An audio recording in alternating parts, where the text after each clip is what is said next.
আসসালামু আলাইকুম সুপ্রিয় দর্শক, আশা করি আপনারা সবাই ভালো আছেন। দর্শক বন্ধুরা, আজকে আমরা চলে আসছি গাজীপুর মালিকের বাড়িতে। আর আজকে আমরা চলে আসছি একজন নারী উদ্যোক্তার বাড়িতে, যার নাম হচ্ছে সালমা আপু। সালমা আপু আমার পাশে দাঁড়িয়ে রয়েছেন। উনি প্রথমে গার্মেন্টসে চাকরি করতেন। গার্মেন্টসের চাকরি দিয়ে মাত্র 20টি টাইগার মুরগি দিয়ে ওনার খামারে পথযাত্রা শুরু। বর্তমানে ওনার খামারে প্রায় 6000-এর উপরে টাইগার মুরগি এবং ফার্ম মুরগি রয়েছে। তো আসলে 20টি মুরগি থেকে উনি এত বড় সফলতা কীভাবে হয়েছেন এবং আসলে টাইগার মুরগিটার ডিমের জন্য কতটুকু লাভজনক বা ফার্ম মুরগি কতটুকু লাভজনক, এইসব বিষয় নিয়ে কথা বলবো আজকে সালমা আপুর সাথে। তো পুরোটা আয়োজন জুড়ে আপনারা আমাদের সাথে থাকুন। আপনাদের সাথে আছি আমি সাইফুল ইসলাম। আসসালামু আলাইকুম সালমা আপা। ওয়ালাইকুম আসসালাম। আপা কেমন আছেন? আলহামদুলিল্লাহ ভালো, আপনি কেমন আছেন? আলহামদুলিল্লাহ আমিও ভালো আছি। আরও ভালো লাগতেছে আপনার সমন্বিত খামারটা দেখে। তো এই খামার নিয়ে আজকে আপনার সাথে কথা বলবো, তার আগে আপনার পরিচয় একটু দেবেন। আমার নাম মোসাম্মদ সালমা আক্তার, গাজীপুর মালেকাবাড়ি এলাকা আমার বাড়ি। সালমা আপা, আপনি এই মুরগির খামার করার আগে কি করতেন? মুরগি খামার করার আগে আমি একটা জব করতাম, চাকরি করতাম আর কি। এই চাকরি সাইডে এখন এই মুরগির ব্যবসা শুরু করছি। চাকরি ছেড়ে দিয়ে আসলে মুরগির খামার করবেন, এই চিন্তা ভাবনাটা আপনার মাথায় কীভাবে আসলো? এটা মনে করেন চাকরি করি, আমার চাকরি তো বহুদিন ধরে করি। এরপরে আমার যখন ছোটো একটা বাচ্চা হওয়ার পরে মানে চিন্তা হয় না বাচ্চারা রাখি কীভাবে অফিসে যাবো যাবো, এরকম নানা রকম ইয়ে করতাম। এভাবে করতে করতে ইউটিউব দেখতে দেখতে আমার এই মুরগিটা মানে মাথায় আসলো। দেখলাম যে আরও অনেকেই এরকম করতেছে, খামার দিয়ে লাভবান হইতেছে। তো পরে আমি 20টা মুরগি নিয়ে এসে শুরু করার পরে ভালো লাগে। এরপরে যা বেশি করে আর কি বাড়ে 300 মুরগি দিয়ে শুরু করছি। আপনি তো প্রথমে টাইগার মুরগি খামার করে সারা বাংলাদেশে একটা আলোড়ন সৃষ্টি করেছেন। বর্তমানে আপনার খামারে আমরা টাইগার মুরগির পাশাপাশি ফার্ম মুরগিও দেখতে পাচ্ছি। এই ফার্ম মুরগি খামারের সাথে যুক্ত হন কত বছর যাবো? ফার্মে প্রায় 1 বছরের মতো হইতেছে। এর আগে আমার টাইগার ছিল, আপনারা এসে দেখছেন। টাইগার দিয়ে আমার এই খামার যাত্রা শুরু। এখন টাইগারের পাশাপাশি ফার্ম দিয়ে শুরু করলাম। এই যে 1 বছর যাবৎ ফার্ম মুরগি লালন পালন করতেছেন, ফার্ম মুরগিটা আসলে কতটুকু লাভজনক মনে হচ্ছে? ফার্মি মুরগি লাভজনক বলতে এটা হলো দেশি মুরগির মতো, বেশি বড় হয় না, টাইগারের মতো অত বড় হয় না। তবে এটা হলো ডিমের রাজা আর কি। ডিম মোটামুটি ভালো, এটা ডিমের জন্য বেস্ট। যেমন লেয়ার মুরগি আছে হেসেতে, এটা ভালো। লেয়ার মুরগি আর এটা সেমই আর কি, একরকম। এগুলো কতদিন বয়সে ডিম দেওয়া শুরু করে দেয়? এটা 4.5 মাস, 4.5 মাস থেকে 5 মাসের মধ্যেই আর কি। একটা কতদিন ডিম দিয়ে থাকে? 18 মাস দেয়। আচ্ছা, আপনি তো টাইগার মুরগিও লালন পালন করতেছেন, ফার্ম মুরগিও লালন পালন করতেছেন। সেক্ষেত্রে আসলে রোগবালাইটা ফার্ম মুরগি কেমন দেখতেছেন? ফার্মি মুরগির রোগ বেলায় কম নাই ধরতে গেলে। ফার্মি মুরগি মনে করেন চঞ্চলও বেশি টাইগার আছে। টাইগার যেহেতু অনেক ওজন, ওর সাথে মানে ফার্মি চঞ্চল বেশি আছে, মোটামুটি ভালো। রোগ আমি এরকম কিছু পাই নাই, একটু পাইছি ঠান্ডা, ওষুধ খাওয়াই দিয়েছি, ভালো হয়ে গেছে। আচ্ছা, আমরা আজকে যে খামারটার মধ্যে দাঁড়িয়ে আছি, এখানে মুরগি রয়েছে কতগুলো? এখানে 6000 মুরগি রয়েছে, সব কিছু মিলাইয়া। টাইগার, ফার্মি, বাচ্চা, বোর্ডিং বাচ্চা টাচ্চা সব কিছু মিলাইয়া।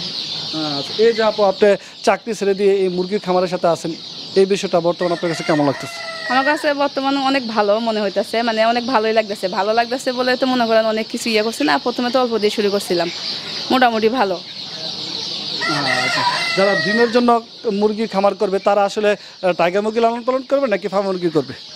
যারা করব, আমার কাছে তো ভালো দুইটাই, কিন্তু ডিমের জন্য করলে ফার্মিটা ভালো। আর টাইগারও ভালো। টাইগারটা মনে করেন মাংসের জন্য বেশি আর কি ভালো, ওটা অনেক বড়। আর এটা তো মনে করেন দেশি মুরগির মতো ছোটো ছোটো আর কি, বেশি একটা ইয়ে না। তবে দুটোই ভালো। আচ্ছা, খাবার দাবার কি টাইগার এবং ফার্ম মুরগি দুটার একই খাবার দেওয়া লাগে কিনা? ফার্মির খানা কম।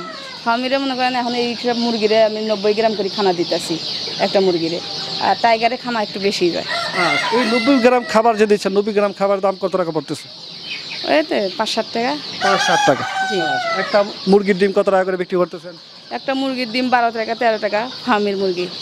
আচ্ছা, তাহলে তো আমরা বলতে পারি প্রায় অর্ধেক টাকা লাভ হচ্ছে। জি, মোটামুটি ভালো। আচ্ছা, কেউ যদি ডিমের জন্য ফার্ম মুরগি খামার করে সেক্ষেত্রে ভালো একটা প্রফিট করতে পারবে। জি জি, ফার্মি মুরগি ডিমের রাজা ঠিক আছে, কিন্তু মোটামুটি ভালো হইব। ওই আপনার অন্য মুরগির সাথে ফার্মি মুরগি ডিমের জন্য ভালো। সালমা আপু, ভ্যাকসিনেশন কি টাইগার মুরগি এবং ফার্ম মুরগি সেম রয়েছে? এরকমই সেম, তবে তারপরে ফার্মির সাথে টাইগারের সাথে ফার্মির কম একটু। আচ্ছা, আপনার এখানে যে মুরগিগুলো রয়েছে সবগুলো ভ্যাকসিন করা আছে তো? জি জি, সব ভ্যাকসিন করা। আমি তো ফিনান্সের জন্য সব করি না, সবগুলো আমি প্রতিটা ভ্যাকসিনই করি নিজে হাতে।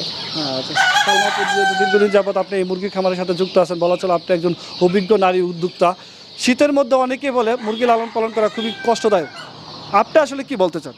শীতের মধ্যে কষ্টদায়ক বলতে কিছু না, যদি মানে ঠান্ডা তো সবাই জানে, কিন্তু ঠান্ডাটা যদি মানে নিজে মেনটেন করা যায়, পর্দাটা ঠিকভাবে ইয়া করলে। যেমন আমরা অন্য সময় গরমের সময় পর্দা ফেলাই না, শীতের সময় কি দেখা যাচ্ছে 8টা 9টা পর্যন্ত রেখে দিই।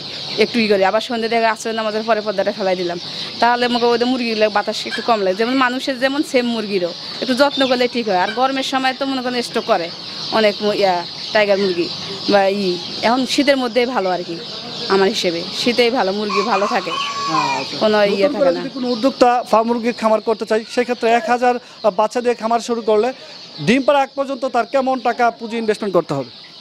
মনে করেন দিন ফার্মি মুরগি দিয়ে এই করলে কত, এই 4-5 লাখ টাকা দিয়ে হলে ইনভেস্ট করতে পারবো। 4-5 লক্ষ টাকা ইনভেস্টমেন্ট করে সেক্ষেত্রে মাসে কেমন টাকা ইনকাম করতে পারবে? পারবো, মনে করেন যদি 4-5 লাখ টাকা ইনভেস্ট করে মাসে আপনি আসবো 50-60 হাজার টাকা পাবে ইনশাল্লাহ। ডিম বিক্রি করে নাকি বাচ্চা বিক্রি করে? ডিম বিক্রি করলেও আছে, বাচ্চাও বিক্রি করতে পারবে, যেটাই করুক মানে হবেই, দুটোই ইয়ে হবে। আচ্ছা, দুইটাই আসলে টাইগার মুরগি এবং ফার্ম মুরগির জন্য লাভজনক। জি জি। সালমা আপু, আপনার এখানে তো প্রায় 6000-এর উপরে মুরগি রয়েছে। আপনি চাকরি করতেন, চাকরি ছেড়ে দিয়ে এখন মুরগি খামারের সাথে আছেন। আপনার ইনকামটা যদি বলতেন, মাসে কেমন টাকা এখন ইনকাম করতে পারতেছেন? মাসে ইনকাম বলতে এগুলো আমি বলি না, যাই হোক মোটামুটি ভালো আর কি। সবাই মানে এই জায়গা ভাড়া, লোকজনের ভাড়া টাড়া দিয়ে সব কিছু বেতন টেতন দিয়ে যা থাকে মোটামুটি ভালো। আচ্ছা, বর্তমানে আপনার খামারে কোন কোন বয়সের মুরগিগুলো রয়েছে?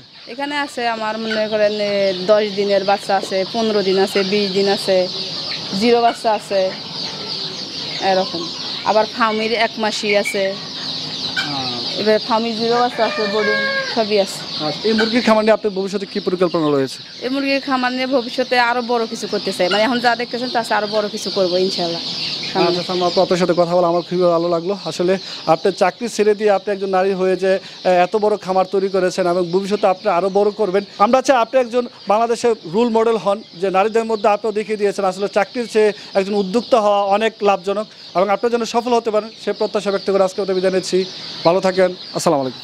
ওয়ালাইকুম আসসালাম।